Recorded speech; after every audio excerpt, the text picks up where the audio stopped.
Hey guys, it's me, History Daddy, on the first ever episode of Daddy Chats. Today I have the amazing Count Daedalus. Would you like to introduce yourself? Hello there. So my name is Count Daedalus. I have a very relatively large following on TikTok, and I cover space, history, and political content.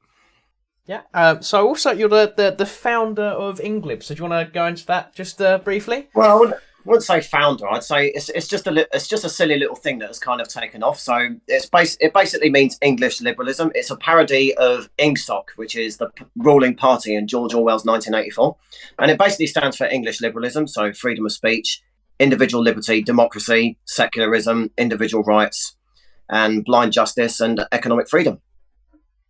So the topic for today that we're going on to is mainly a bit about the Soviet Union, and obviously we'll end off with a few little fun space packs. So let's start off with why did the Soviet Union form? So the Soviet Union, as my understanding, it formed out of, originally it was upset because of the Tsar, the rule of the Tsar, and because of World War One. Because whilst a lot of Europe had industrialized and sort of become more modern, Russia was still very much in a feudal peasantry society. Yeah. And a lot of people don't know this. It's one of the things that's sort of been lost to history. And originally there were two revolutions. So you had the February Revolution and the October Revolution. The February Revolution was the popular revolt against the Tsar that actually removed him, so to speak. And Russia had what you could say is its only free and democratic election in its history at the time. Yeah. And you led to which had I think they were called the Social Democrats, come into power. But Russia was descending into anarchy at the time, and that's when Lenin sort of saw his opportunity and came in. So it's a lot of people think that Russia was communism was very popular in Russia. It kind of wasn't. Loads of people did not want communism. It was just a case of Russia was descending into anarchy, and Lenin sort of saw his opportunity. I mean, I think that there's a really popular Hearts Fire 4 mod about World War One, which covers that whenever Russia just disintegrates. And there was one of my favourite facts about that. I don't know much about him. There was a guy in Siberia, or just like where Mongolia is, who believed he was like the reincarnation of Genghis Khan. I don't know how much truth it is to it, but it just sounds like there was some really crazy character. I know because it wasn't actually the Reds, as they were called at the time, that actually killed the royal family, was it? It was the White Army, the White. Yeah, Russians. It was the White. I think it was the White Army that did it. Yeah.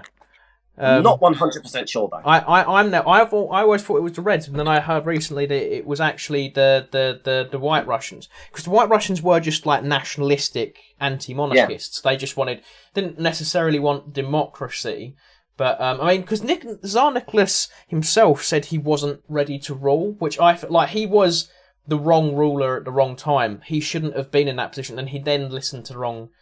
If he hadn't have gone to war with Japan, I think his reign would have been completely different, because obviously he had cock-ups like... And Germany. Don't forget Germany. Yeah. Because I think it was the war with Germany that made the whole thing very unpopular. And it was kind of funny that Germany sort of paid... I think they paid Switzerland to try and get Lenin into Russia to foment revolution. Yeah. And if only the Germans knew what they had released. Oh, yeah. But that's the case of a lot of history. Like, you see people try and influence like differently. I mean, very famously recently, the US, when they funded the Mujahideen against the Soviets, which backfired. So any sort of thing like that does tend to backfire against your own ideology. I think they believed that Lenin would be a nice little puppet, but to have a puppet, you kind of have to win the war. And the second, obviously, then the Germans went on to lose, and so Lenin was like, well, hey, no one can stop me now.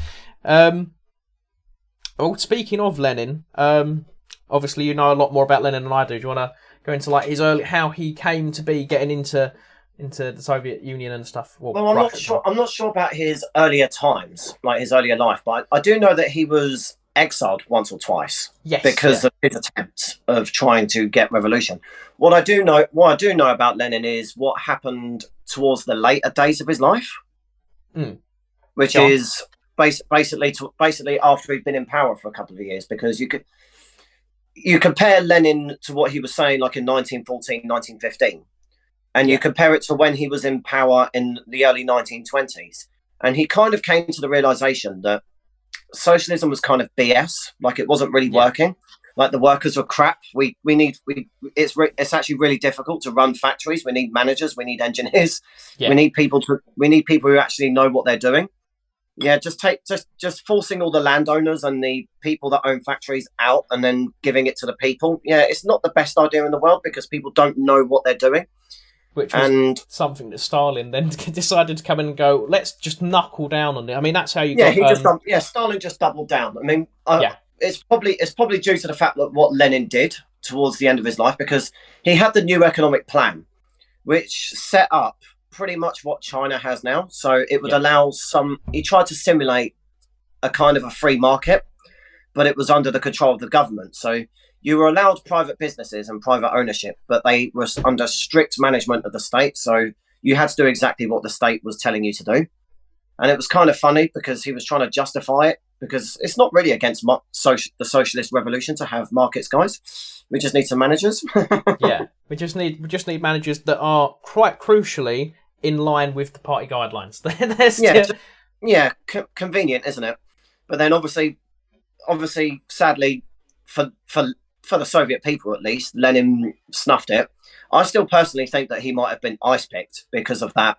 Yeah, I mean, I still think, like, I think a lot of it's any sort of dictatorial regime. Like, if you look at, like, going fast forwarding a bit, like if you look at Stalin's, because Stalin is the one I know most about, and if you look at Stalin's death, he was left in his room for like 3 days, like 2 or 3 days, like because they were scared to go into, because he had told them not to. I think if your glorious leader hasn't appeared out of his room after like a day or so, like even 4 or 5 hours, you're gonna go, should someone check?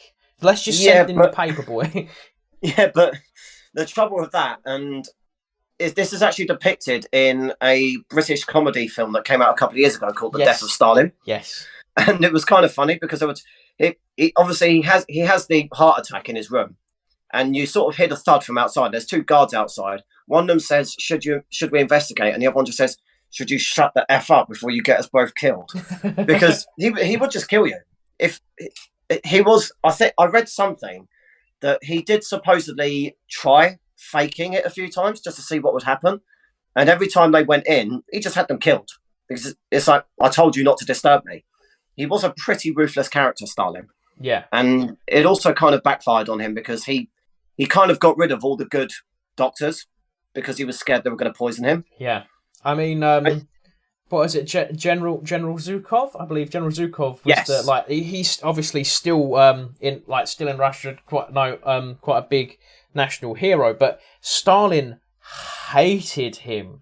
Like whenever he was terrified of him. Yeah, because he was absolutely terrified of him because he was a figure that was huge, and he saw him as he was hugely popular with the people, and he felt that Zhukov was stealing his thunder. Yeah, but he couldn't exactly get rid of him either. He couldn't just have him killed like he would to any other member of the Communist Party. Because he just sent him to the other side of Russia. Yeah, it was the easiest thing to do, because if he had Zhukov killed, I 100% it would have led to. I mean, the Russians and the French are famous for one thing, and that is their ability to have a revolution.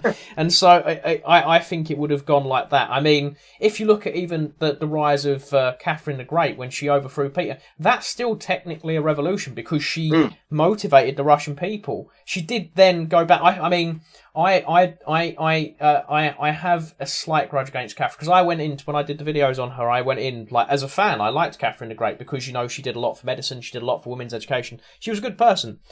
She did then go on to do things like unaliving 20,000 Polish people, and then obviously the partitions of Poland. And then when she went to free the serfs, which was basically a slave class, she then realised that the landowners, all the aristocracy, as it were the people that were funding her and her main supporter base. So she went, tell you what I'll do. I will not free you, but all of the state-owned farms will go to the landowners. So you're no longer, because they were serfs, but obviously if you're owned by the state, you're still fairly free because the state, but once they were to landowners, then obviously the landowners could do what they want, and most of the time they got sent to the mines and you're out. There was another an emperor slash Tsar, because Tsar was actually used informally after the formation of the empire. So I always try and use them interchangeably. But there was another Tsar who liberated them, but by liberating them, it just meant that they get to pay taxes. Which, but I think that if Catherine the Great had actually gone through with her agenda, because she did pretty similar to Lenin, she lost, obviously he had his ideals. She wrote a book called the Nakaz, which was her ideals and how she thought. It was a very enlightened despotism, I think it's called. Where obviously the monarch is still 100% in power, but it's enlightened and it's a bit more liberal. And then as she got older, she went back on that. In fact, she was quoted as saying that educating the lower classes was dangerous because they might turn against the upper classes. Yes. And so she hated education. And then... a bit like Pol Pot. Yeah. If you look at dictators like Pol Pot, Mao, and especially Stalin... What was the first thing that they targeted? The education systems, because if you take when they're young, they're more likely to, even though it's like the Empire. If you look at that season 2 of The Mandalorian, that he's convinced that the Death Star. I mean, obviously there were loved ones on a Death Star, so it's easy to convince, and that's a complicated moral argument that I'm not getting into because we'll be here for 4 hours. But obviously, that what you're saying is Alderaan shot first. Got it. Yeah. History Daddy 2022. Alderaan shot first. Yep, I will stand by that. Alderaan shot first. It was Alderaan's fault. No, joking. Alderaan's my favourite planet in Star Wars. I shouldn't say that. But no, to take it back to Lenin. Yeah, sorry. I derailed the conversation a bit there, didn't I? No, it's fine. It's good. It's a good indication of conversation. Yes, but I mean, like I say, towards the end of his life, his tune, the tone of his voice had changed. Like he was sort of simulating a bit of a free market in the Soviet Union, and it always seemed a little bit strange to me that he suddenly just died the way he did. Now, don't get me wrong, he did survive an assassination attempt, and he did have, I think he suffered 2 strokes, so he wasn't he wasn't at his healthiest, but at the same time, the way he just seemed to just die straight away. Oh yeah. And he obviously labelled Trotsky as his successor, but he rather stupidly gave the job of creating jobs for the Communist Party to the one person he did not want anywhere near power, which was Stalin. Yeah. So, which is the weirdest, because if you think about it, that's the job role with the most power. If you turn around, if Inglib had just been voted in the general elections, and you said, right, Ryan, your job is to give job roles to everyone. And I said, okay, who do I even get to pick who's Prime Minister? Yes, I'm Prime Minister. Instantly. That's the first. Literally. Every single human being on the planet with that, when given that opportunity, would be like, I'm now king of the universe. That is my job. I mean, that's what I mean. I mean, it was a really silly, short-sighted thing to do, and I think it's a case of class. Like, even this is a case of, even the commies were a little bit racist, because they kind of looked at, when they were looking at people to succeed him, and someone suggested, what about Stalin? I think Lenin or some of the higher ups were incented to go, are you out of your minds? Yeah, he's a Georgian peasant. Yeah. he didn't really have anything going for him. Like, if you actually look at speeches of Stalin, he's not really a charismatic guy. He kind of looks like he's about to have a heart attack every time. Yeah, exactly. I mean, have you seen the alleged photo of him being told? Because obviously, I say alleged because obviously you get the photo, the photos come up online. It's like, this is a photo of someone from such and such. Yeah. But there's an alleged photo of Stalin. He's looking down, and he looks really upset, and it's like this is Stalin after being told that the Germans have, the Nazis declared war. I've seen that. Yeah, because he was, from my knowledge, he was pretty much holed up. He had to be dragged out to actually lead the people. And he was. This is another thing that's been lost to history, because And I've got a video about this. I think I've done a video about this. But basically, like, originally Stalin made the non-aggression pact with Hitler because he knew that the Soviet army was in no position to fight because of all the purges. Yeah. I mean, they just got absolutely twatted by Finland. Like, exactly, they got their asses handed to them by the Finnish, and even though it was a win for the Soviets, I've always made the point that the reason why the Finnish gave in at the end of it was because they knew, sheer numbers wise, like, you need 1,000 white deaths, otherwise you're not gonna hold off the Soviet army because there's so many of them. I don't think that Finland ever would have fell. Obviously, I mean, they did get somewhere higher in the end, sadly, but he still shoots. Well, right up to his when he passed away. But I don't think they would have ever taken Finland. But I think the death toll would have been so high that Finland probably wouldn't, like, even to this day, wouldn't have recovered. Exactly. It's one of those things where you had to think long term. And the thing with Stalin, after he made the non-aggression pact because it's the same with now, funny enough. If with Putin, look, Russia is a massive country with a small population in comparison to the size of the country. Yeah. And its western border is very flat geographically. Yeah. Like, it's not mountainous or hilly or anything like that. It's effectively, you could march to Moscow quite easily. You could drive a tank to Moscow very easily. Hitler nearly did. I mean, he did get incredibly. If the Americans hadn't, the Americans are going to love this. If the Americans hadn't joined the war, I'm absolutely convinced that the Soviets would have surrendered. The Americans will love this. Because them trading with the Soviets, us trading with the Soviets, and then, like, not many people know this, Stalin actively was begging for a second front to open up because he wanted that diversion of trade. I mean, the Atlantic Wall was still the most heavily fortified coastline from like from Northern Europe down to just below France. Like, that was still the most heavily guarded coastline. But it didn't need the manpower that you need to fight off an invasion. And when we came in, it gave the Soviets being revitalised with American, like, steel, our steel, British steel, like, really did help the Soviets a lot more than people rate. But and it just helped. And obviously, Stalin getting a boot up his arse and being told you have to lead the country that you quite literally mugged everyone off to get. For me. I mean, it was really funny. I was reading about this a couple of days ago. I think it was on history.com. But it was basically Stalin's reaction to the war. And the reason why a non-aggression pact happened was because Stalin was paranoid that Moscow could be quite easily open for attack.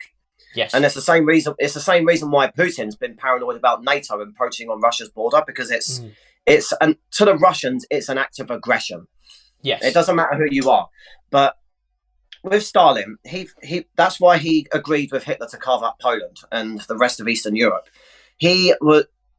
I'm not sure how true it is, but supposedly Churchill was warning him that Hitler was about to invade him. Yes. And Stalin just shrugged it off. Yeah. And so when it did invade, he basically just had a full-blown panic attack.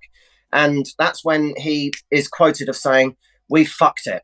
Like, Lenin founded our state and we have fucked it all up." And he fled to his dacha, whatever it's pronounced, his private retreat, and he stayed there for ages on end. And it was at that point the Soviet Union was at its weakest. And there's a very funny meme. It's a clip from Rogue One, Star Wars, where one of the Death Star operators goes, "We were on the verge of greatness. We were this close," because that's how close they were to breaking the Soviet Union. Oh yeah.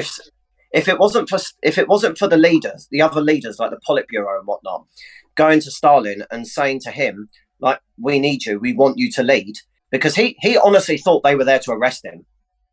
He honestly thought that they were there to just get rid of him. Like, "You failed us, you're out." But no, because they were so scared of him, and he had such a sick level of control and cult of personality, they went to him and said, "No, we need you to lead. They need you to lead." And it was at that point he grew some balls, went back to Moscow and started leading. I mean, I think that if the Soviets had been beaten, I think World War II may have had a different... I don't know if they would have won. I think the issue would have been Japan. I think what would have twisted the arm, because I don't think the Americans would have been able. We wouldn't have been able to fight the entire German army, because at that point, with a guaranteed win, 100% Franco would have joined in. Spain would have been because Spain had units. They didn't have units on the Western Front. They had volunteers on the Eastern Front, where they knew that they were never going to have to work relations with, which is why Franco managed to stay in power as long as he did. Well, it's another reason. There's another reason for it. There's a reason why Franco didn't get involved, because granted, the fascists helped him get to power. Hitler and Mussolini were instrumental in getting him to power. But obviously, when the big gang came, he was nowhere to be seen. And this is where I give Franco credit, because unlike his two fascist buddies who had greater ambitions of empire and whatnot, 1,000-year Reichs, Franco was sensible enough to realise you've just won a bloody revolution and you've taken control of your country. Yeah, your people are in no mood for another fucking war. Yeah. So he was intelligent enough to realise, look, if there's another war, we're staying out of this because we just can't afford to. We would lose. Our morale is massively low. We haven't got the manpower, and he'd probably be removed from power very quickly. I do believe if the Soviets did crash down, I do believe that he would get, because it's a guaranteed win then, so he can get back, because there's various territories that not just, I think there's a couple more than Gibraltar that we have that the Spanish still to this day quite desperately want. They'd immediately go for them. He'd guaranteed take out Portugal, because the only reason Portugal never got involved in war, because they were right next to Franco, and obviously if Portugal then got involved, Franco would probably get involved as well. Because he would have no choice. And I think that's why we didn't pressurise the Portuguese to get involved. Because obviously we still have the treaty from 1346, or is it earlier? I might be getting it wrong. I was about to say, they're our oldest allies. It's the oldest alliance in the world. And I'm not sure if I've got the date right, but it is the oldest alliance in the world. It's there's no, if you look at any history, and obviously it's on and off, because there were times when they were under different leadership and stuff. But it's one of the concurrent, because it's never really broken down. So even in World War 1 and 2, they were supplying us with a hell of a lot of materials and stuff. We got by. If it weren't for the Portuguese, we probably would have floundered a bit. Exactly. But I think that if it had come to that, even with the American help, because the Americans were divided on two fronts, so Franco would have gone, okay, Portugal mine, Gibraltar mine, a couple of extra islands, and then I think he probably would have just been peace out after that. I don't think he would have gone on with the invasion. I don't think he would have no one would have ever, because Hitler did have plans to go for America, but I don't think he would have ever managed to push it through. Yeah. But on the flip side, sorry, go on. I think that had he won in the Eastern Front against the Soviets, if he had just gone for Moscow instead of deciding to go for Stalingrad because it was named after Stalin, I think even if he managed to get the Soviets out, I still think the Allies would have won. Yeah. But the trouble is, it would have come at a much greater cost of blood. Yeah, 100%. I don't think there's any way that Hitler would have ended up winning. But what would have been guaranteed is the death toll would have been a lot higher for the US and the UK and the colonies. I think the only way Hitler would have won is if he had managed to push the Soviets out and Japan had never done Pearl Harbor. Yes. I think that's the only scenario I can see Hitler winning. Because if Soviets get out, he'll win in Europe, and then there'll probably be a very awful sort of Cold War between a Nazi-controlled Europe and a Western Hemisphere-controlled America. I think eventually Hitler was going to betray the Japanese, because he was quite literally a fascist. So yes. he's going to betray the Japanese at some point. That was a very uneasy alliance. There's multiple cases of obviously Japanese diplomats giving out not border passes, declarations where they could emigrate out, safe passages, diplomatic immunity. That's the word I'm looking for. He did that, and there was also a Nazi who was in Nanking, who helped a load of civilians there when the Japanese invaded. So there was multiple times when there was obviously these people are the nice people when their governments are fairly evil, but there was multiple times when those two sides didn't see eye to eye, because the Japanese didn't really care about the final solution. Not that they, were against it. No. They just didn't care. And I think that would be like The Man in High Castle does actually show that quite well, like how the tensions that America would be given up. And I think a Soviet defeat would probably stall the war. I think maybe I saw one estimate where it would end up in the 60s. Like you say, higher death toll, and then it would drag on to the 60s. I'm gonna stop now because I'll give the Americans too much credit, and they'll the comment section will just be Can't have that. But looking back that would seriously undermine my position on the Americans. your TikToks. I've actually got quite a high American following, so when they discover your TikToks, but a lot of them understand it's all just bants. Oh yeah, no, it's all just banter. I went on Aidan Mattis's podcast, Law Lodge, recently, and obviously that was quite fun. But that I can get away. I think a lot of Americans, because they've been exposed to us with the internet now, they know that half of our humour is sarcastic, and we just because I can say stuff deadpan straight face and be completely joking, but I'm carrying off the deadpan so you think I'm serious. But it's the same with me. Yeah, no, it's just British humour. But looking back at the succession crisis, as it were, obviously you've got some interesting sort of alt history views on if Trotsky had taken power. Yes, so I think I posted the video about it.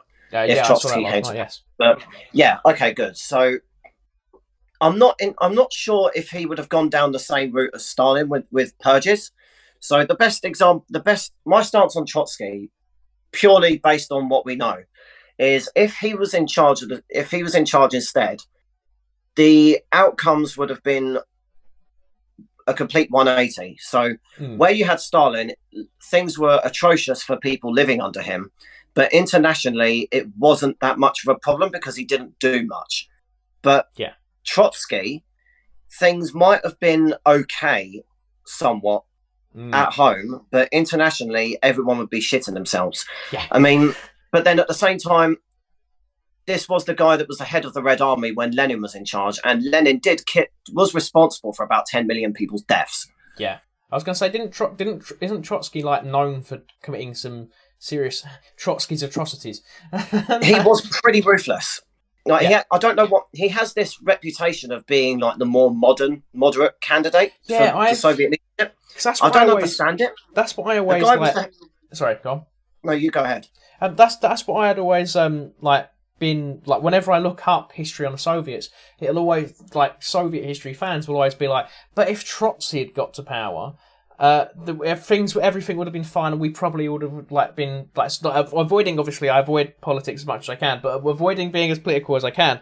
That's what I hear quite a bit, is that Trotsky would have been better, and he would have spread. And I read somewhere that he probably would have tried to have peacefully spread the world revolution, which I don't think is physically possible, because the fact that the communists, the Soviets, did come to power violently means that when that spreads, it's going to... I mean, if you look at Cold War, yes, you can have your arguments with capitalism and communism, but you can say that both sides, the one thing that was concurrent was that nearly nowhere was spread peacefully. When there was a communist revolution, it was with violence funded by the Soviets. When there was a diplomatic, a democracy trying to be installed, it was the US normally going in, just to downplay. Now we've built up the American egos, we can bring up Vietnam. Particularly with countries like Cuba, Vietnam, the Korean War. Whenever there was a communist uprising, the West was there to fund the anti-communist uprising. I mean, moving away from the Soviets very, very briefly, and then again, we've gone on a million tangents already, so I think it's fine. But I think Cuba was probably worse than Vietnam. Vietnam was guerrilla. No, we've learned as through our history, no one can beat guerrilla tactics. It's impossible. Even there's a reason the Romans lost at Teutoburg. In fact, if you play Millennium Dawn and Hearts of Iron 4, there's a focus that's called Revenge Teutoburg, and I know for a fact from talking to German people that Teutoburg is still it's a national treasure. We trashed the Romans. like Teutoburg is an important moment in history because that was the moment I think that set in stone guerrilla tactics will never fail. And the reason I think Cuba is worse is because America sent in a guerrilla army.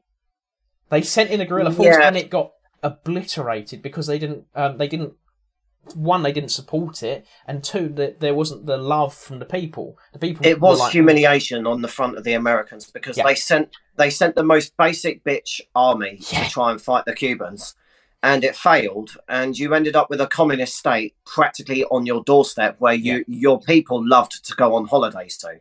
Yeah. So it was a bit of an embarrassment for them, the whole Cuba situation. Yeah, I mean cause that led to the Cuban Missile Crisis. Was the Cuban Missile Crisis after? Yeah, that was Kennedy's strongest moment. Funny enough, it was Fidel Castro that was all for the Cuban Missile Crisis. He was urging Khrushchev to just press the button. Really? Mm-hmm. But he was all for that Cuban Missile Crisis. He was all for attack because America was the big Satan in the eyes of him. Yeah, Fidel Castro did. He did have a bone to pick with the Americans. I mean, I swear, have you heard some of the stories of how they tried to take out Castro?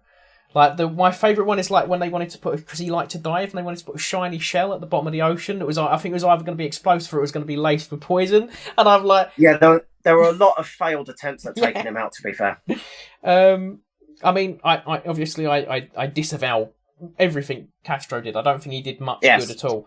I mean, as being an LGBTQ plus person, I definitely hate Castro. Even though in his later life he denies that. One of the things that really annoys me, and I'll talk about this with my best friend from Venezuela, fun enough, is he gets really annoyed whenever he sees someone wearing a Che Guevara t-shirt. Because anyone who knows anything about Che Guevara, he was a massive homophobe. So was Fidel Castro. Even though the thing that annoys me the most is in this country. I'm going to make it political for 1 second. That's fine. But we had a certain politician in this country who nearly became prime minister, and he famously called Fidel Castro a champion of social justice. He was the richest man in Cuba. He died with $900 million worth of assets, and the average Cuban made $2 a month. I love that everyone in the UK immediately has gone, I know what you're talking about. It's one of those things with YouTube. If you don't mention the name, you can't get in trouble. But everyone who knows is like, yeah. Everyone who knows that fact, everyone who knows about that quote will know exactly who I'm talking about. And it is one of those things that's like, seriously, this is your man? He was the richest man in Cuba. Everyone else was screwed. That's the with Cuba. I always like, because a lot of people like to bring up like that Fidel Castro like allegedly had a gay lover. I can't remember who it was meant to be, but I'm like Justin Trudeau's dad. Yeah. But I always sit there and I'm like, you know what happened, right? Like, as someone in that community, I'm like, it's offensive because this is someone who genuinely did genocide. And then it's okay because in his later life he disavowed it and he said he felt bad. Not bad enough to step away from power though and hand over to democracy. Didn't he die in power? Castro died in power, didn't he? He died in power, but he kind of gave the reins of power to his brother. Yes, yeah. His less charismatic brother. Yeah, that's why he sort of he faded into. To be fair to him, credit where credit's due. As I said, this very like everything he did. But the credit where credit's due. That is the smart way to go about it. Just quietly fade into the background of history. Like it's like very different to like Vlad the Impaler, who like again was. I mean, I'm gonna be careful there because Vlad the Impaler is like a national hero in Romania. But Vlad the Impaler did the opposite reaction. Was like, well, we'll go down fighting. But actually, no, I feel I have quite a bit of respect for that as well. I mean, he did again. The Vlad the Impaler. I know I'm going on another tangent, but I have to bring this up because it's one of my favourite points in history. When there was a particular city he took, and when he retreated, the Ottoman army walked through this city, and the Ottoman army, the Janissaries were reportedly throwing up because there was that many people like impaled, like men, women, children, everyone, and like other Ottoman soldiers, and he did it to just terrify them. And the leader of this particular Ottoman army, I know obviously some people may have negative views towards him, but Count Dankula does a very good video on this. But the actual leader was like it's horrifying, and the men don't want to fight. And that sort of psychological warfare was brilliant. And so that's why I have, obviously, he wasn't the nicest bloke, but that's just on the flip. I don't know where I was going with that tangent, but it was just an interesting fact. His name is literally the Impaler, so it doesn't exactly give me vibes that he used to sit down and to a little bit of Beethoven and play the cello. Yeah. I mean, to be fair, I can use the Romania as a segue, because obviously the Soviets did put in Ceausescu. Yeah, that's the one. I can never pronounce his name right. And I think he's interesting because it might have been him or it might have been his predecessor, was one of the few people to actively disavow the Soviet the Soviet special operation in Czechoslovakia. When not the first time, because they had the Velvet Revolution where they sort of pulled away from the Soviets, but they also had a leader who gave a bit more freedoms for the people. And I think the only ones who were like really against it, I think Albania sort of ignored it, and obviously the Romanian I'm not sure about that. I believe so. I saw it. I've heard of that happening with Yugoslavia with General Tito. Yes, Tito and Stalin hated each other, but not Romania. My understanding of communist Romania under Ceausescu was they were quite nationalistic, but they were also socialists. So you could make the argument that they were quite Nazi-ish. Oh, yes. But at the same time, Romania was under Nazi occupation for ages. Yeah. So I mean, they were probably the most national socialist of the Soviet bloc. The main reason Romania as a whole was survived was because, I think, was it King Michael? It might have been King Michael. I think it was King Michael. Someone in the Romanian leadership realised the Soviets were coming. It was game over. The Nazis were done. So they allowed a communist coup, so that then when the Roman troops, the wrong time period, Romanian, when the Soviet troops came marching into and. Like the Romanian troops had already fled because there was now a communist coup, and so it saved Romania. I mean, King Michael was then exiled because he did work a little bit with the Nazis.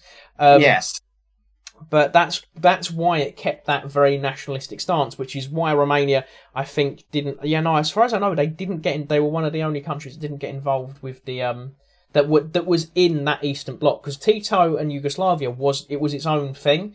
Because yes, they distanced themselves because Tito was an interesting character. I've only just started reading up about him. Yes, he was. And I'm not his biggest fan, but no, because what he did, because he's the modern reason that North Macedonia is such a contested part in the Balkans. I'll be very careful with my politics mentioning One thing that I do give him credit for was being ballsy enough to turn around and say to Stalin, he basically stuck two fingers up at Stalin. Have you heard the assassination story? Eh? You heard the assassination story with Tito? Yes, I have. It's absolutely brilliant. And feel free to anyone watching to correct me in the comments. But this is something that I've only just read about. I'm not sure how true it is. His version of socialism was more market socialism. So you did have some private ownership and businesses, and it's why the West was a bit more lenient with them, shall we say?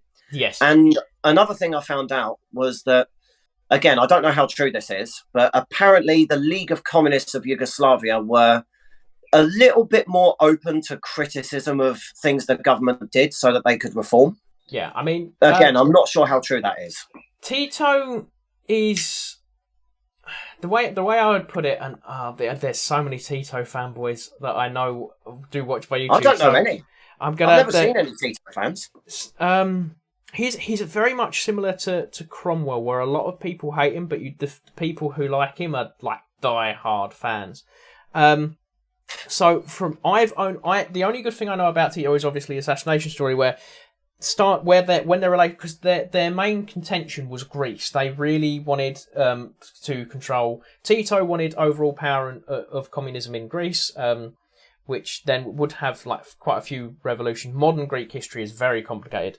And then obviously Stalin wanted control, and then they fell out, and then Stalin kept sending assassins until Tito sent a letter to Stalin and said, if you keep sending assassins, I will send one to Moscow, and I will only need one. I will only need one. Yeah, it's that phrase. I'm just thinking. As soon as I saw that, I thought, "Damn, the balls on this guy." I'm not gonna lie. If push had come to shove, if the Eastern Bloc had gone, because I think if World War III was going to ever start, it wouldn't have been America and Russia. It wouldn't have been, because America did back China when Soviets and China sort of split, which is an interesting conflict actually. Reagan actually threatened, we're not going to get into that. We can get into that later on. Yeah, we'll get into that later on. Reagan is a very contentious figure, if my American followers will talk about. But I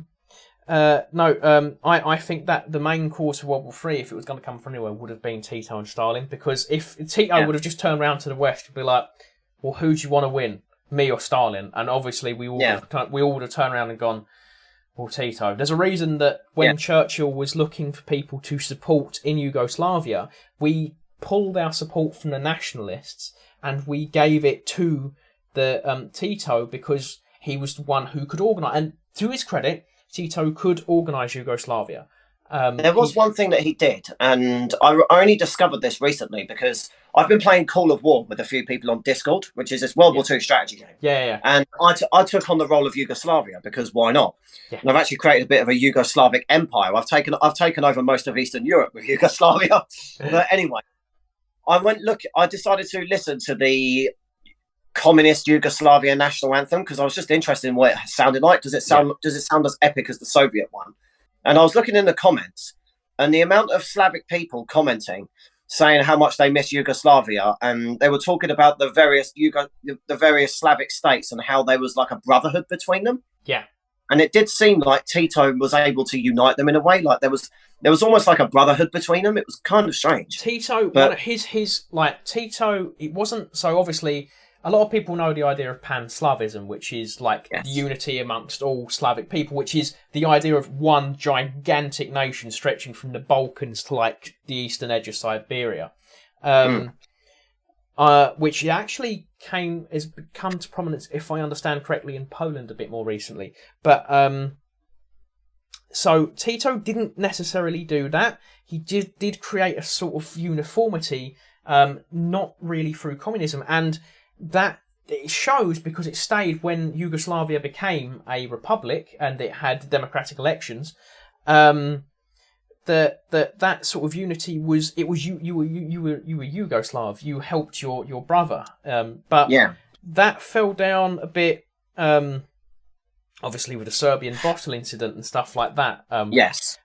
So there was there was always nationalist tensions between different ethnic groups who were Slavic, but it's like me being English or Anglo-Saxon or Anglo-Norman, however you want to say it, and then I'm going to be slightly different to a German so it's that sort of ever so tiny difference. Genetically, we probably could trace our ancestries back fairly well, this random German, but there will be slight differences, and those cracks in the foundation were what, because obviously, being very careful about what I say in here, the Serbians had done a lot of damage, and so Tito tried to sort of compress the Serbians a little bit. It did involve, and it's also worth mentioning that at the end of the day, Tito was a dictator, and he did kill a lot of people. Oh yeah, no, he killed a lot of people, but his main downfall, I think, was how he treated the Serbians. Obviously, the Serbians had spent a lot of time doing a lot of bad things. The comments on this are going to be fun. Talking about the Balkans is always fun. The Serbians did a lot of bad things, and Tito compressed that. But that led to, obviously, North Macedonia, which had a decent Bulgarian-sized population. Tito also hated the Bulgarians, and he didn't really want them connected to Yugoslavia because then they might want to pull out. So basically, anything he did was to avoid people wanting to separate into their own groups, like Bulgarians or Albanians or Serbians or Croats or whatever. It's a bit like the Trotsky stance. Yes. It's a bit like the Trotsky stance. Have the worldwide, to have the proletariat of the world unite and rise up. Yeah, I mean, obviously, for the North Macedonians, I do feel sorry for them slightly because it did lead to an erasure of their history, which is why now they argue over Alexander the Great, which is most of my TikTok content now is just going, there is no evidence for that.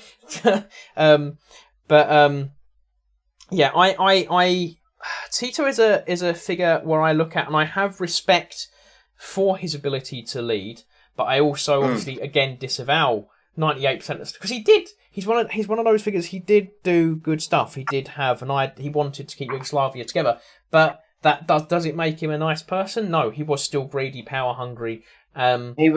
He decided he wanted to unify Yugoslavia by force. Yeah, I mean Yugoslavia was already fairly united, but wasn't it the Serbian kingdom or Serbian Empire at that point? I'm not sure. Something like that. It was Kingdom of Serbia or something. Yeah, because the Serbs did have the most power, like in sort of World War One. I don't think the Yugoslavia. It came from the. I think it was part of the Austro-Hungarian Empire. Yeah. Well, the northern tip, I believe. I don't think southern. I don't think the southern bit was in. Yeah, I don't think the southern tip was part of it. Yeah.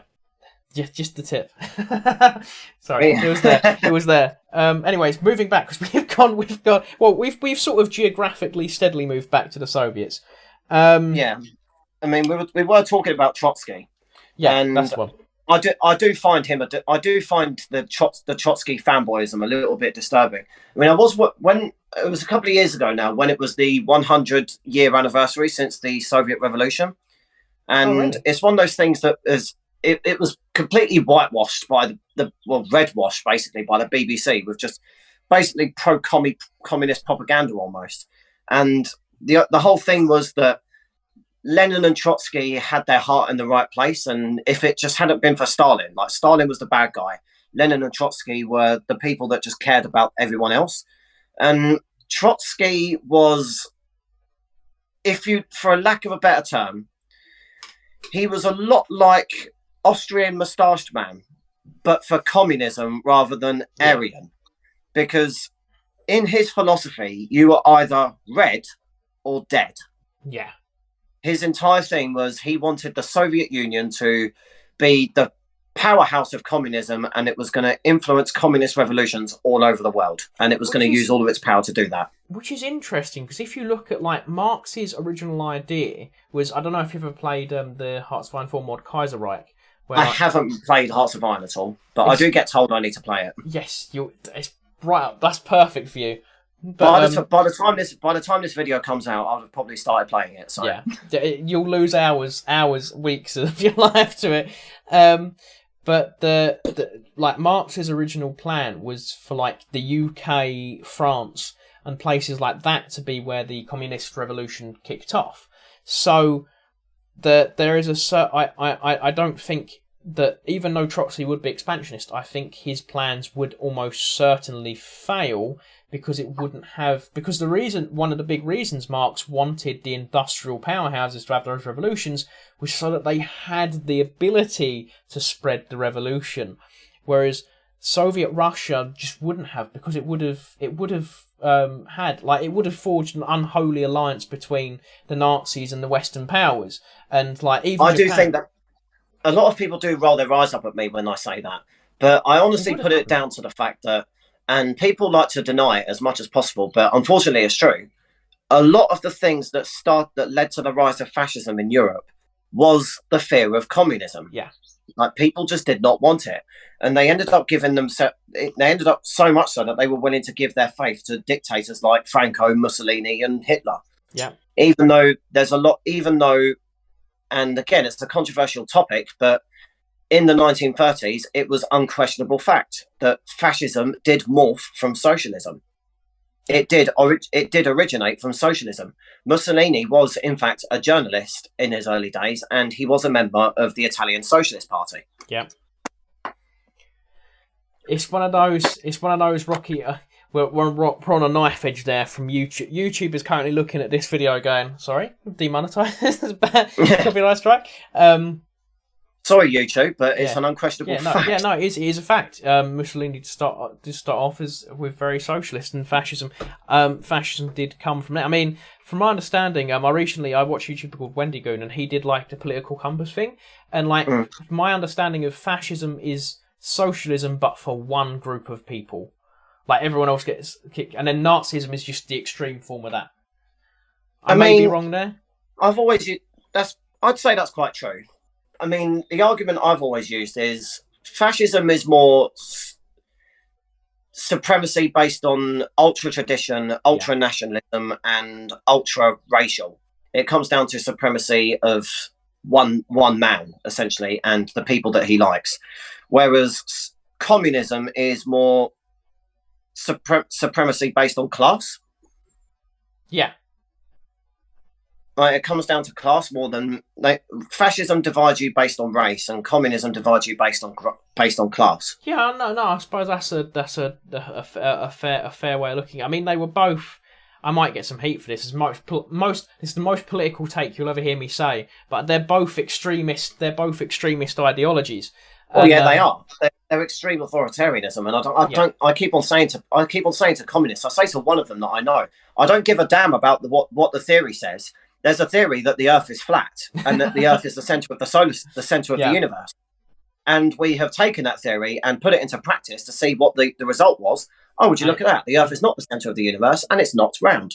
In the same way that once you put Marx's grand theory into plan, you end up with a dictator or several dictators, and you end up with the party benefiting whilst everyone else is reduced to nothing. And if you dare so much as try to oppose it, well, you're going to the gulag or you're going to get shot. I think it's because humans are naturally greedy animals. Like we are. We're set out to. That's how nature has worked for billions. We're naturally of years competitive. Yeah, you're set out to. We're naturally competitive. There's very few people on the planet that I could think 100%, like 100% of the time, would be charitable and kind, because it's not a characteristic that's going to help you and your future descendants survive. So it's a nasty thing to look at, but that's just how we're programmed. And I think you do have good leaders. Like, as much, I know I always go on about him, Alexander the Great. Yes, he did a hell of a lot of damage, and he threw the entirety of Thebes and many Persian cities in slavery after burning them to the ground. But when he reached Egypt, he was a liberator and a hero. And in Judea, he was. Obviously, the Seleucids would do some very nasty things to the Jewish people, and that. We won't go into that because very. I've always said that we're a naturally competitive species. We always want a little bit more. And there's another example: Augustus Caesar. He was known for spreading. He would go on his various crusades and conquests, and when he was done, he would share the wealth of gold with the citizens of Rome. I mean, if you look at Julius Caesar, the guy who came just slightly before, who I always pronounce like that because the Italians love it when I say it like that. Because my Italian mate was like, "No, that's how you say it." And I'm half Italian, I should mention. Yeah. Oh, are you actually half Italian? Yes, that's why I've got a massive nose. the Roman nose, as they say. You could be a claimant to the Roman Empire. Go over to Italy and see if you can get into power. I mean, we're guessing that we've got ancestry that links to it. So. Oh really? I mean, you never know. We've managed to trace our ancestry back 11 generations, and it's been unchanged in the same area of Italy. So yeah, definitely. I mean, you imagine if you are like a current heir to Rome or something like that. Hey, listen, I'd love it because then I really can turn around and say, yes, I am a count technically. Yeah, I do have links. I quite literally. Oh no, you'd up it. You'd have to change yourself to Emperor Daedalus. You'd have to go that whole. I could say I've got connection to an Italian noble house. Yeah. I mean, the Italian noble houses still quite a lot of them still had links to the Roman Senate. The Rome. Yeah. I mean, I love. I mean, another little tangent, but I love how the fact that Rome several times very nearly just didn't exist. Like against if Hannibal hadn't have been such a wuss and had attacked Rome, Rome wouldn't have existed, and we would have probably been worshipping Carthage. Yes. If Pyrrhus hadn't been such a wuss. And had a lot of people will argue with me and say that he couldn't attack Rome. He definitely could. He had the opportunity. If Pyrrhus had done that, then Epirus may have had an empire form, or he may have gone back and taken Macedon and then reforged Alexander's empire. Because he was, I think, Pyrrhus and then one other was like the last heir of Alexander, last legitimate heir of Alexander. Genghis Khan probably could have done as well. What do you mean? Made Rome not exist. No. The Roman Empire not exist. Big time gap. Big Oh time shit! gap. Maybe we can time edit that out. Edit that out. No, it's all staying in. It's all staying in. Oh, please don't. That's embarrassing. I'm gonna highlight this bit on my timestamp. On the timestamp. No, I'll I hate you so much. I'm gonna be like, at this timestamp is when This is one of the things I was afraid of. Every now and then I get a few things mixed up. I mean, that's what podcasts are for, though. It's here to be funny, and we can look back on, you know, when we're both big content creators, we can look back on this as like, this was when. This is when I got my history mixed up. Yeah, you'll be going up to get like a streamy or something, and then I'll rush out on the stage and I'll be like, here's a clip. Get this guy off now. Cancel him. You'll be like in Johnny English when he goes, here's the tape, and then it's actually just Johnny English sitting in the bathroom. There we go. We've got something now for when people say Count Daedalus is always so serious. You just had me laugh. Yeah, this is a rare event. This is going to be the title of the episode. Will just be Daddy Talks episode 1. Daedalus laughs. It's like a world first. I've completely lost where we were now. We were starting going on about Rome. Yeah, and we'd finished off with Trotsky. Have we covered the Soviet Nazi non-aggression pact? Have we covered the what? Sorry, you're starting to cut out again. The Soviet and Nazi non-aggression pact. We covered it briefly. We could go into it again. Yeah, I mean, I think we've pretty much covered. There's not much about it. Apart from the fact that I think there were plans to form that into a proper alliance. I'm not sure about the validity of those claims. I mean, but I know that Hitler was very much against it because he hated. Yeah, Hitler was against it. So the Soviets probably would have been for it, but yeah, Hitler saw the Soviets on the same level that he saw the Jews and the Slavs. Yeah, that they were subhuman and that they needed to be exterminated. So I think it was inevitable. Yeah, for a non-aggression pact. I mean, Hitler only did that non-aggression pact. He got the Molotov-Ribbentrop. There we go. We got my piss up there. We've both cocked up there. The Molotov-Ribbentrop pact. Apologies for my pronunciations. But I know I've butchered Molotov. That. What? Molotov. It's pronounced Molotov. Is it Molotov? I always thought it was Molotov. As in Molotov cocktail. Okay, the Molotov. All right, we're just moving. You know what we're saying? Yeah. Everyone knows what we're going on about. That I've completely lost the point I was going to. That was made out of necessity. There you go. This podcast, it's fine. I expected this podcast to go completely off the rails. I expected it to go. I've called it. I've not even called it a podcast in my little schedule I have written up of content. It's not even labelled. It's fully a podcast. But that was made out of necessity because Hitler knew he couldn't risk, because much like today with NATO encroaching, Hitler knew if he had then taken all of Poland, Stalin would have immediately been like, what are you doing on my borders? Like, exactly. I mean, a lot of people do. A lot of Soviet history fans do tend to skip over the bit where the Soviets joined in and took half of Poland. Yes. Polish history fans haven't forgotten. Imagine my shock. That's one of those things that they dare not forget. So it's one of the reasons why the Polish are so vividly anti-Nazi and anti-Soviet at the same time. I mean, I actually saw a protest recently where it had the flag. And it's one of the only. Normally, someone will have. It's very rare someone will have the swastika and the hammer and sickle and the no sign through both. Every single time I see anything Polish political, that banner will be no to Nazis, no to Soviets. Because I remember the first time I saw that. I think it was 2018, and it was right after the Brexit stuff. Funny enough, when it was like a talk of like nationalism in Europe. Yeah. And Poland has this rally every single year. It's like their independence thing, where just loads of Polish people come out, and it's everyone from all blocks of life, families, even get kids doing it, and they've all got Polish flags, they've all got like flares and everything. And I remember some of the Western journalists, like it was like the Guardian or the BBC, were trying to paint it that there were Nazis in that protest. Yeah. And then there was one post on Reddit that just, and I think it was doing the rounds on Twitter as well. in response to it, where it was that banner. There was a group of people holding. It had the Polish coat of arms in the middle, and then you had the Nazi flag with a no through it, and a hammer and sickle with a no through it. Yeah. And it's just like, yeah, these guys aren't Nazis. Don't even try it. They're just proud of who they are. They're proud of their country and proud of their history.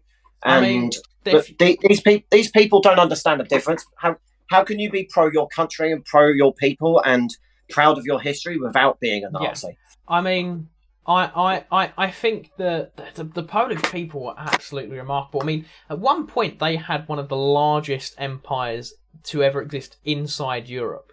I mean, the Polish-Lithuanian Commonwealth, it wasn't technically an empire, but it was also one of the best, from my understanding. It was quite a big fight. Yeah, from what I love it because of the wing. The Winged Hussars got me into the Polish-Lithuanian Commonwealth. The Winged Hussars are the best cavalry unit in history, and I will refuse to take any other answer. Everyone always goes, "What about the Mongols?" And I go, "Yeah, when the Mongols were falling, who started fighting the Mongols?" No, there was a bit of a time gap, actually. I don't think they actually ever came together, sadly. But that would be a battle I would love to see in history.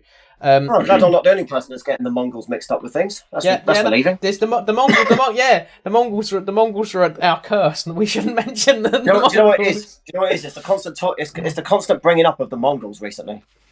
Yeah, they're gaining popularity in the popular culture again, aren't they? The Vikings are slowly starting to fade out, and it'll be the Mongols because it'll be the Mongols again, and then after that, it'll probably be the Egyptians.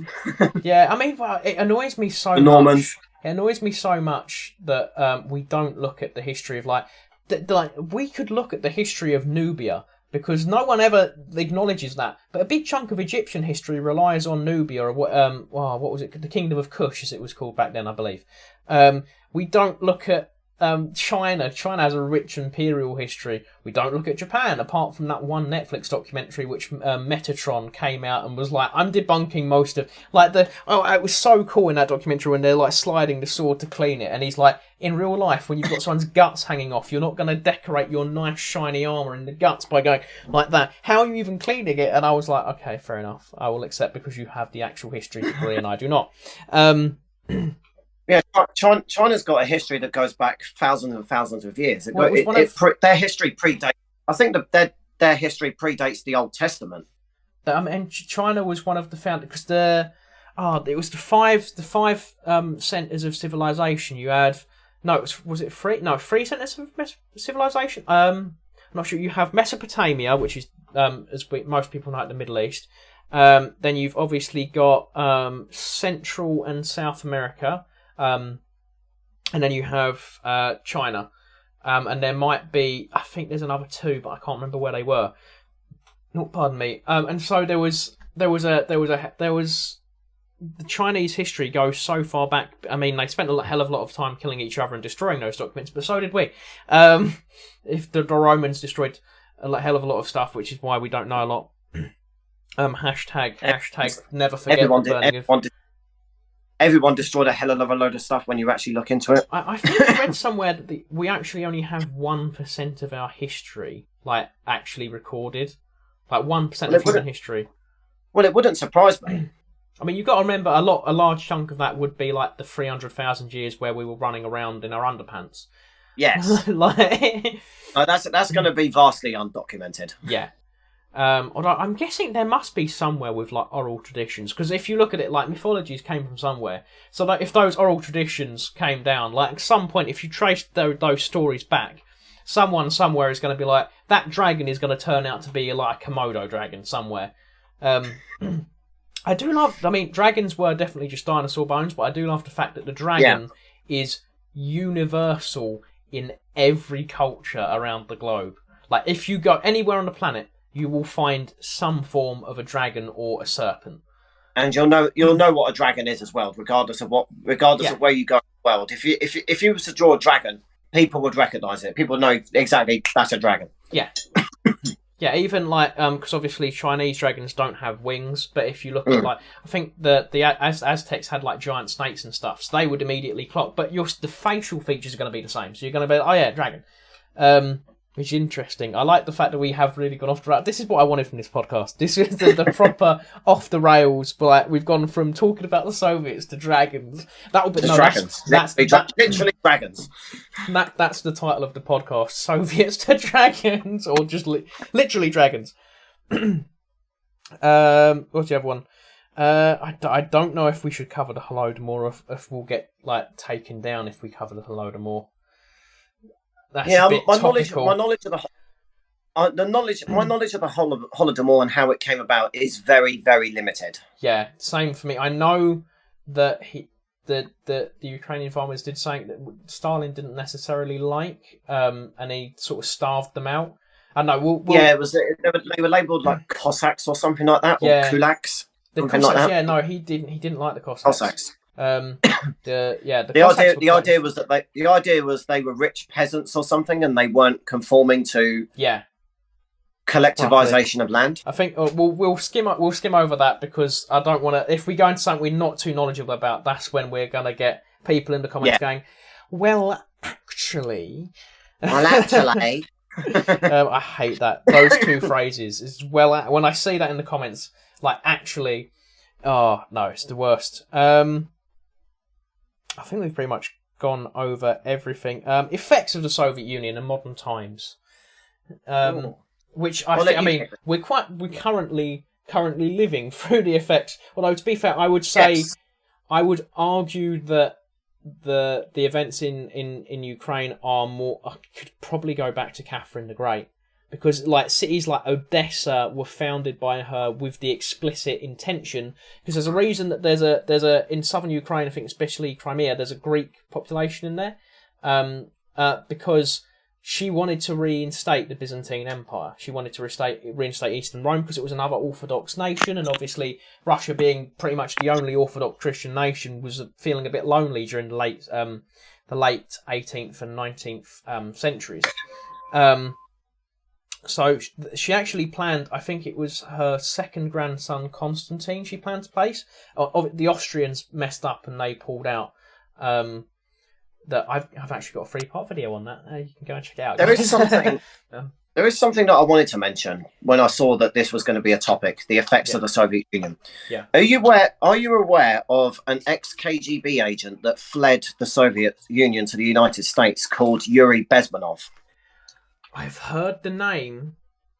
So the idea is this guy was a KGB agent of the Soviets. He defected to the United States. It was either in the 70s or the 80s, and he gave a talk about what's called ideological subversion. And it's the idea that the Soviet KGB spent most of their budget on subverting the West's institutions. So, and basically filling them with pro-Soviets and pro-Marxist propaganda. Oh. And I'm trying to remember what the 4 stages were. But the idea was that they could bring a nation to its knees purely from attacking education and institutions. Interesting. It was I think it was demoralize. The first stage was demoralization, where you teach a nation the people of the nation to be ashamed of themselves and not like who they are. And then there's destabilization, which is through politics and trying to subvert the political system through various social issues, like apologizing for your past and how we're an evil nation and things like that. Yeah. And there's crisis, which is the 3rd stage, which is where everything is blown out of proportion, where you could kind of make the argument that's what's happening to the United States now. They're completely falling over with social issues. Yeah. And then the last stage is normalization, which is where the Soviets were supposed to come in and effectively take control of the country. Because the people had been wound up with basically Marxist Soviet propaganda.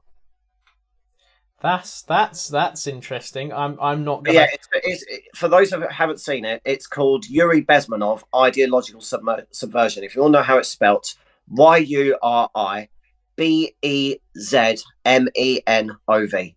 Look it up. That's definitely something I'm going to look up. It's one of those things that's, I don't know how true it is, but if it is true, this needs to be known by everyone, because it is some bloody terrifying stuff. I mean, if it turns out to be true. Looking at sort of effects of Soviet Union, obviously, have you ever heard of the lost astronaut tapes by the two Italian brothers? I did do a couple when I went through a phase of trying to do like spooky history, and it just that series did do quite well, but there was too much. It rings a bell. What is it? So I will preface this with, this is alleged and it has been debunked several times, but also it has that air to it. So there was two Italian brothers. I forget their names. If you look up on YouTube, it will come up quite easily. How funny would it be if their names Mario and Luigi?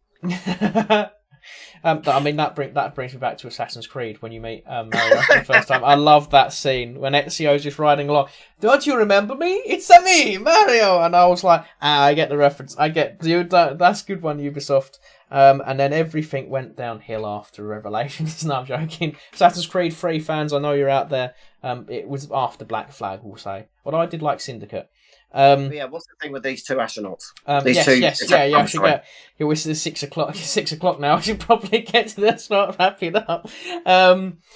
So these two Italian guys, they listened to radio operations, and they claimed it was actually the first female cosmonaut who was meant to have gone up before the first alleged man in space, who was a Russian cosmonaut whose name now escapes me. I do have the memory of a goldfish. This is why in my YouTube videos, like, I'm often like reading my script that I've researched, and I always say the dates. I can relate. Yeah, it's because I don't say the dates to sound smart. It's to actually know, so I know where I am in my script. I say the dates like 20 times in my videos.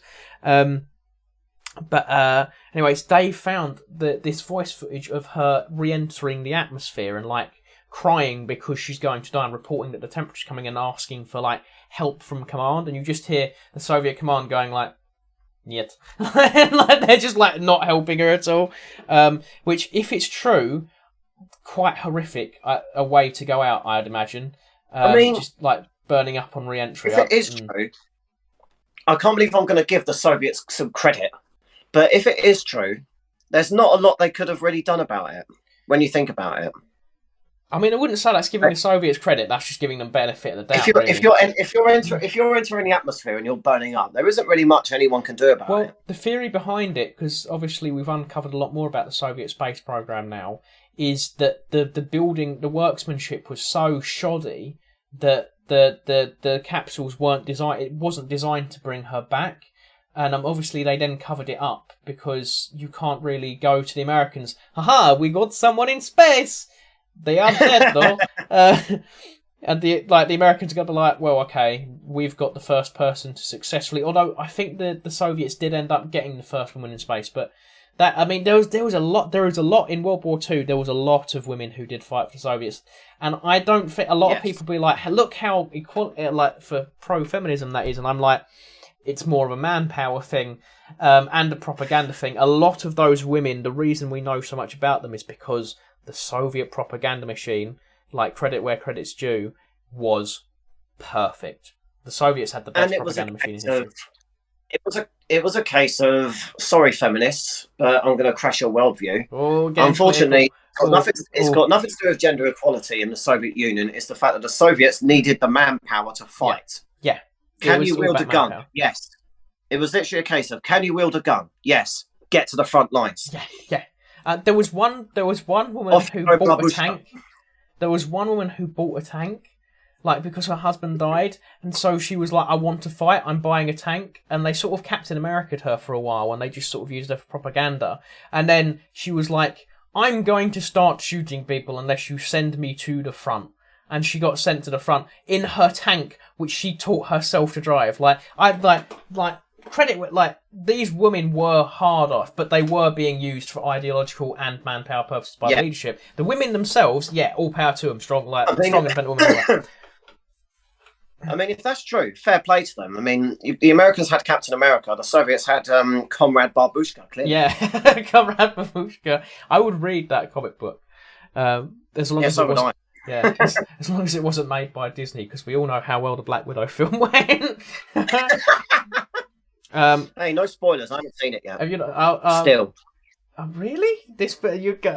Really? How have you kept spoiler free? I've been slacking. I've been slacking so bad. I mean, I've been slacking so bad on my movie. I'm bad on my TV shows at the moment. I still haven't seen like Eternals. I still haven't seen. I'll tell you what. From Phase 3, I still haven't seen Ant-Man and the Wasp. I've seen every single Marvel film in like from Phase 1 to 3, except for Ant-Man and the Wasp. I don't know. Disappointed you should. I don't know how I missed it. I just missed it in the cinema and never caught up. I mean, I don't have time now. It kind of ties into Infinity War and Endgame. Yeah, that's why I think it didn't like break my immersion too much, because I could kind of pick up. I was like, oh yeah, no, Quantum Realm, la la la la. Although the What If TV show was very disappointing. It is very. I think it's going to be crucial for Multiverse Madness. But anyway, this I do love the tangents. I love how I keep bringing up the fact we've gone on the tangent. It's like I'm confirming to myself, okay, back on track now. It's like I'm trying to bring it back. Okay, and to finish off, because obviously we've had some heavy topics.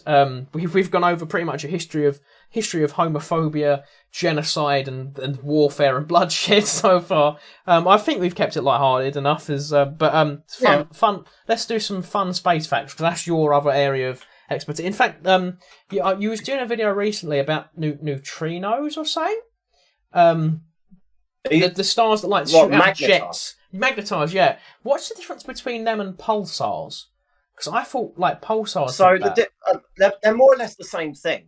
Like the difference between a neutron star and a magnetar, they're more or less the same thing. Yeah. Except magnetars are much more powerful, much more compressed, and a lot more magnetic. And they only last for about 10,000 years. Like their lifespan's actually very little. Oh. But to be fair, many of them don't make it past their 10,000th birthday, and once they do, they just become regular neutron stars. They're still small, still compressed, but they're not as bad, if that makes sense. Yeah. Because at the end of the day, what a neutron star and a magnetar is they're basically the leftovers from a massive star that's exploded, like a super giant star, nothing like our sun. But when they if it's of sufficient mass, when they explode, they either become neutron stars, or the really big heavyweights out there will become black holes. But the ones that become neutron stars, what you have to remember is when a star explodes, it's actually not just exploding; it's actually collapsing in on its own weight. Yeah, so it imploding sort of thing. Is it like imploding and exploding at the same time? Pretty much, yeah. And the remnants are black holes or neutron stars. And with magnetars, the thing that makes them so terrifying is that they can be prone to something called a starquake. And a starquake is, just imagine an earthquake, but it's on a star. Yeah. So it's it's kind of in the name. It's kind of in the name. It's basically where the star's crust cracks because it's under an absurd amount of pressure and strain. And when it does, it reduces a tremendous amount of energy, equivalent to the amount of energy the sun will produce in like a couple 100,000 years in 1 second. Jesus. And if you're too close to one of these things, they have the potential of wiping everything out. Yeah, no, that's understand. So, I mean, I know that. I think is it Sirius the only B reason we know this. Sorry, come. The only reason we know this is because we have had a close experience with a magnetar.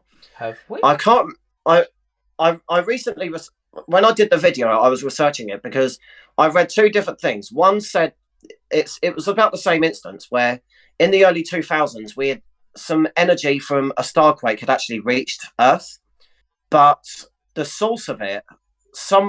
One of the sources said that it was within our galaxy. It was about 30 to 50,000 light years away. Yeah. And then the other one said that it was outside of our galaxy, which is even more terrifying because if it turns out to be from outside the Milky Way, then Jesus Christ, that makes it even more dangerous because that means if it was from outside and it reached us. Yeah.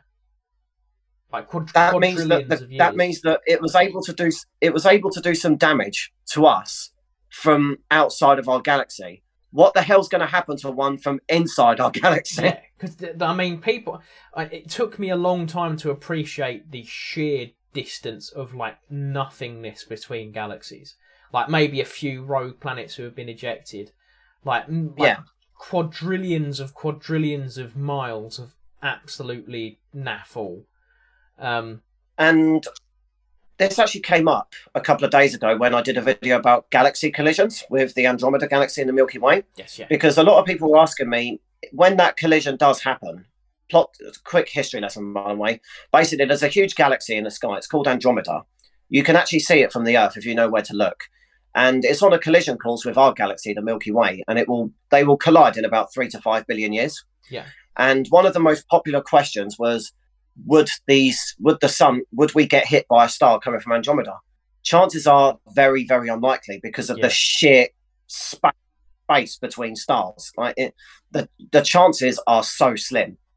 That's why I do feel quite peak for the dinosaurs, because the chances of them actually getting smacked by an asteroid were so catastrophically low, and yet they all got wiped out. I mean, I'm quite grateful because I get to be here now.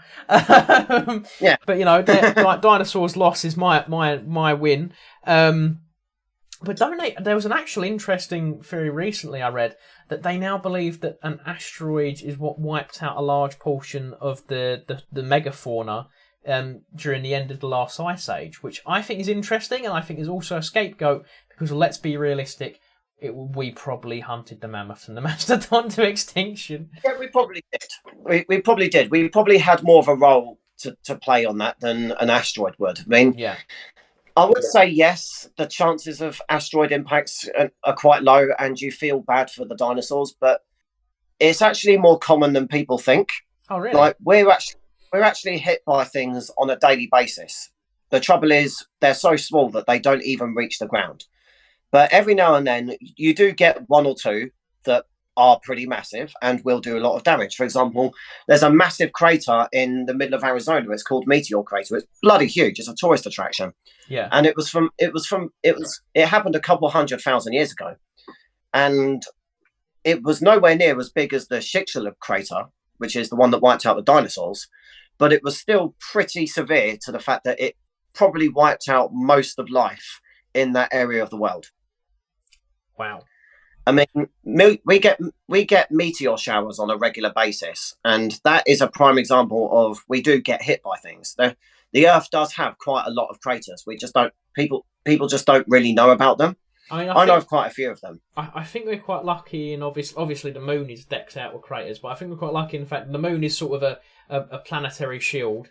And then obviously, I believe that Jupiter sort of serves a similar purpose as well, like Saturn and Jupiter sort of slingshot stuff off. I mean, the moon is a prime example of, it's basically a history book. It's basically a record of basically what was happening to the early solar system. And because the moon doesn't have an atmosphere and it doesn't have any geologic activity, craters from billions of years will stay there. Whereas over on here, craters that we get, they'll disappear within a few million years. Like you won't even know they happened. Like we only recently in the last few 100 years or so found out about where the impact for the dinosaurs was. It was in the middle of Mexico. Yeah, Yucatan Peninsula. Yeah, and it's not something you can really see unless you use special instruments because it's mostly been faded away. And when it comes to Jupiter and Saturn, yes, they do because their gravity is so huge, they help divert asteroids further away. But that could also backfire on us because it could direct them towards us instead. They do act like shields. They act like planetary shields for anything beyond the solar system that comes in, because there is a hypothesized cloud of asteroids and comets about half a light year away from outside of the solar system. It's called the Oort cloud. Yes, and I know about that. They don't know if it's real or not. It's a hypothesis, but it's very possible. And every now and then, when a star comes too close to the solar system, its gravity will disrupt that cloud, and it will catapult some of the debris into the inner solar system. And it's a case of whereabouts is Jupiter or Saturn in orbit, and is it close enough to deflect it, because there have been a few instances recently where we've had near misses. There was the Tunts, I can't pronounce it, but it was a massive asteroid impact in the middle of Russia somewhere in Siberia. Yes. It was in the 1910s, and it flattened an entire forest. Tugunsta? Tugunska or something like that. Yeah, something like that. Yeah. Yeah, it flattened an entire forest in Siberia. And then there was the really famous one in 1994 where Jupiter was stopped a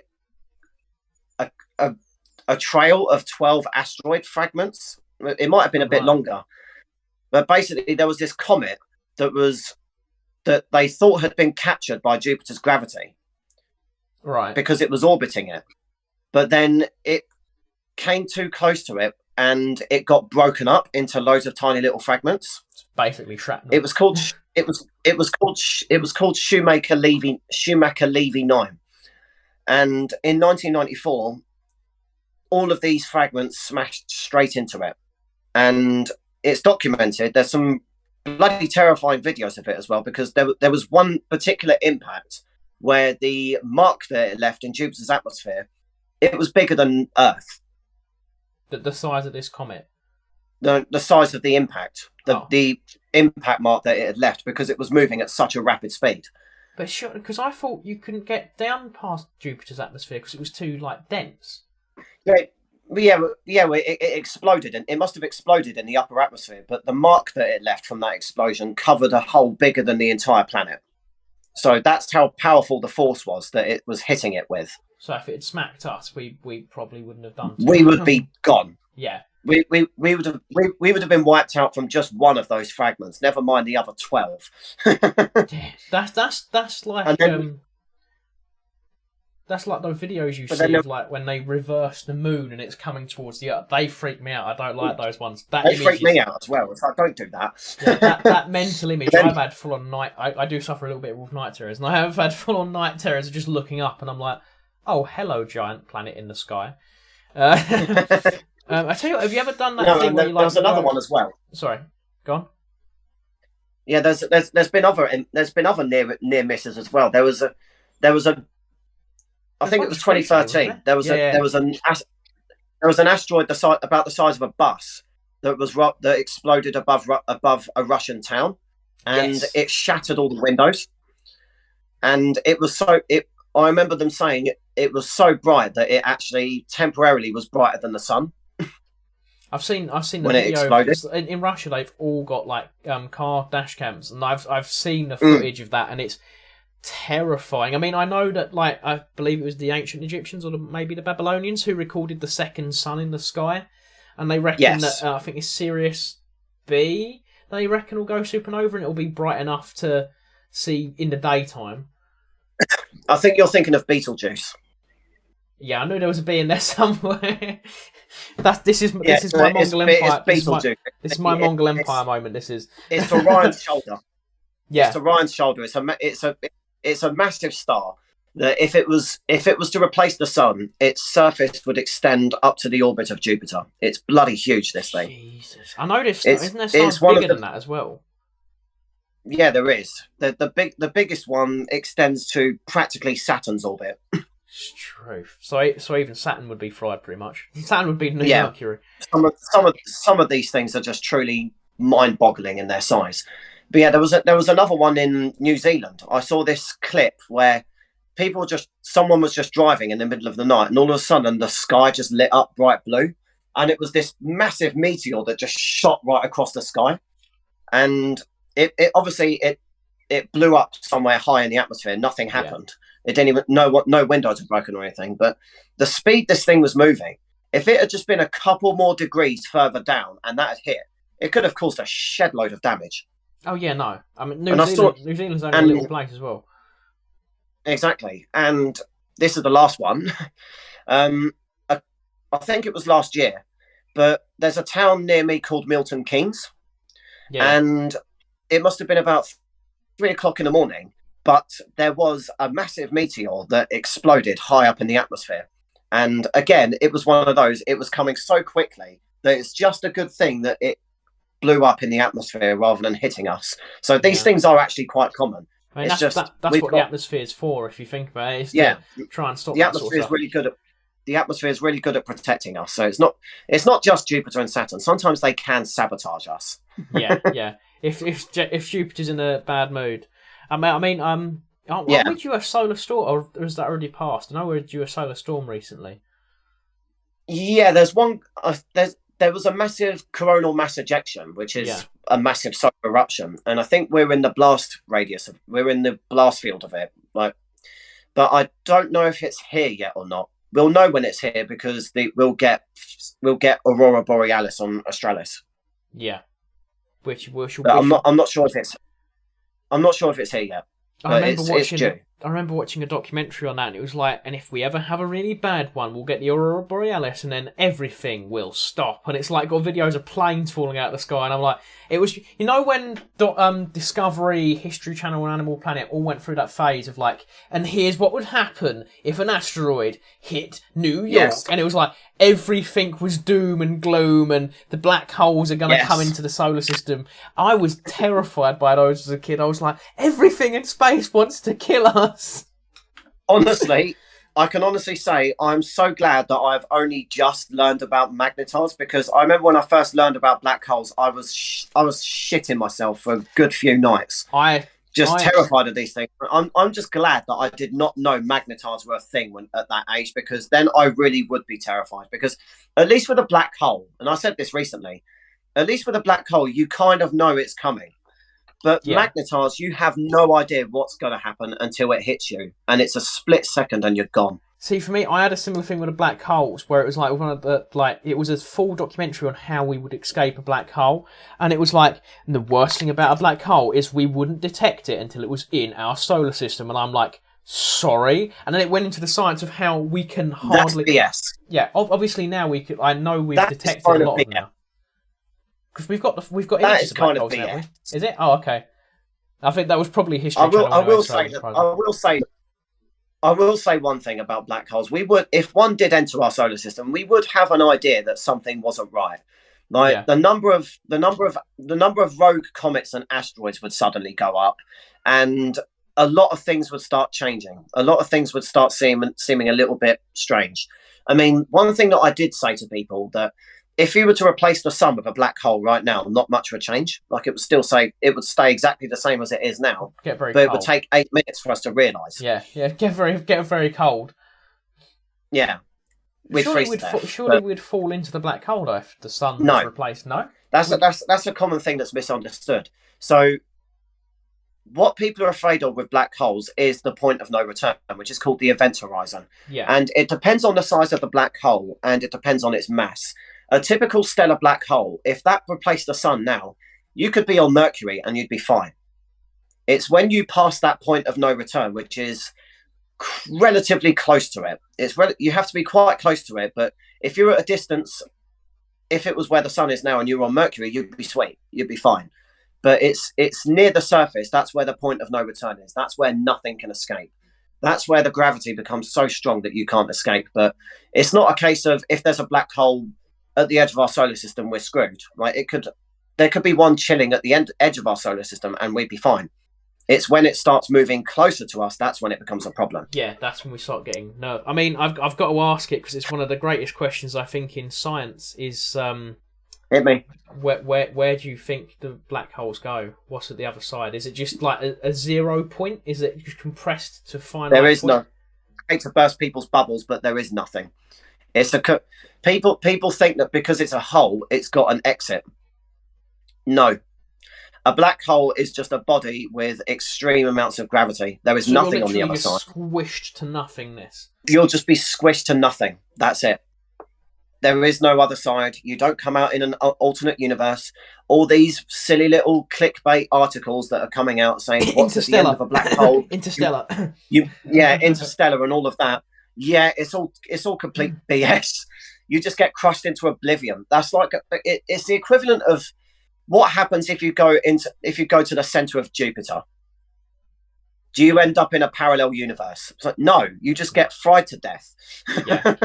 So the next, I'll follow up with my final question, and we'll do some plugs for you so you can get your socials plugged. So wormholes, do they exist? Oh, I don't think they exist, but I do think they're possible, but not in our lifetimes, not in our great grandchildren's lifetimes. Maybe in a few thousand years. So you don't think they're naturally occurring at all? I don't think they naturally exist.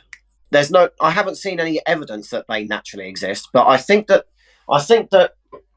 and my justification for them potentially being possible is purely because look at how far we've come in the last 1,000 years. Yeah. So we've come along. 1,000 years ago, the world was lit by fire. Now we've landed things on Mars. We've explored the solar system. We've got electricity. We could talk to people from across the world without needing to be in person. In 1,000 years from now, who's to say we wouldn't have found a way to harness a tremendous amount of energy and use it to somehow punch a hole through space? Obviously, yeah. It's kind of Star Trek levels of breaking physics and breaking barriers and whatnot, but you don't know what's possible. I mean, I think that, like, because from my understanding, wormholes, like, it's a bend in space, isn't it? You're bending, like, space and time. Yeah. So I think that's, if there is going to be alien races, I mean, because to explore the galaxy and the universe, you're going to need very quick travel. Because at the moment, I think even with like light speed sort of technology, it's still going to take you millions of years, like, to get from one side of a galaxy to another. So I think any spacefaring civilization, which would make sense if you look at UFO sightings, like where they just go boop, and they just disappear, which would a little mini wormhole. But it would also be quite dangerous. They kind of defy the laws of physics as we understand them, the way some of them move so fast and then they come to a sudden stop, and how whatever's flying them doesn't get crushed into oblivion by the sheer G-force. Yeah, but at the same time, there might be ways to counteract that. I mean, with space travel, I use this a lot when people ask me about Elon Musk's ambitions of going to Mars. Mm. At the moment, a one-way trip to Mars would take about 11 months. Yeah. It's either 6 months or 11 months. I can't remember which one it is. But realistically, you need to cut down that travel time to no higher than a month.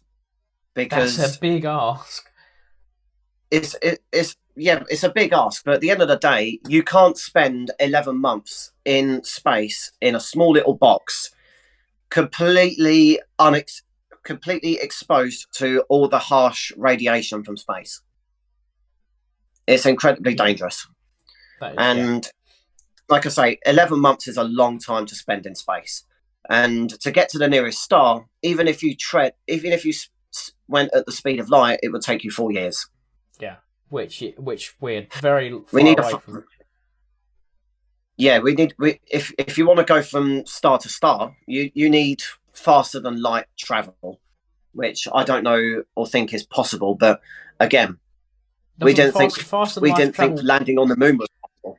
Faster than light travel is I remember, wasn't it Einstein that said that would like tear a hole in the universe if you did that? Yes. It would definitely seem really strange from someone's point of view, going faster than light, because it would almost seem like time slowing down, because theoretically you'd be the fastest moving thing in the universe. But you could definitely accidentally go through someone's planet. Just you get a phone call mate, you've flown through my planet. Oh, I swore there. I'll have to believe you've blown a hole through my planet, mate. What are you doing? You were only supposed to blow the bloody doors off. And the Americans were instantly confused. Anyways, we'll leave it there while the Americans frantically Google what that means. Yes. And so to finish off, is there anything you want to plug? Any socials? I know obviously you've got TikTok and you're looking at more proactive on YouTube sort of thing. Yeah, so obviously I've got Count Daedalus on TikTok. I've also got Count Daedalus _archives for my old content. Yeah. on YouTube, I'm just known as Count Daedalus. I think it's either all one word or just try Count and then Daedalus. It's bound to come up. I'm doing pretty much all my content on TikTok, and it's also getting moved over to YouTube because at some point I do hope to move over to YouTube. I do live streams I try to do live streams every Sunday at 6 p.m. called Sunday Church of Daedalus, despite the fact that it is not religious in any way. Are they on TikTok? Yeah. I've also got Instagram, which is at Count Daedalus. You'll be able to find me on there, and I've also got Getter under at Count Daedalus. So yeah, those are my socials. I recently just got Getter, and I'm not sure quite how I'm gonna. Yeah, I should probably make more use of it. To be honest, I don't.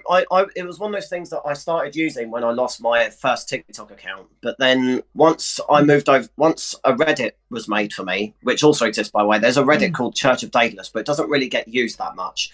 It's a subreddit for basically my TikTok and all my content and for places for followers to hang out. But since I've started using Discord, I don't really use it that much. The same with Getter.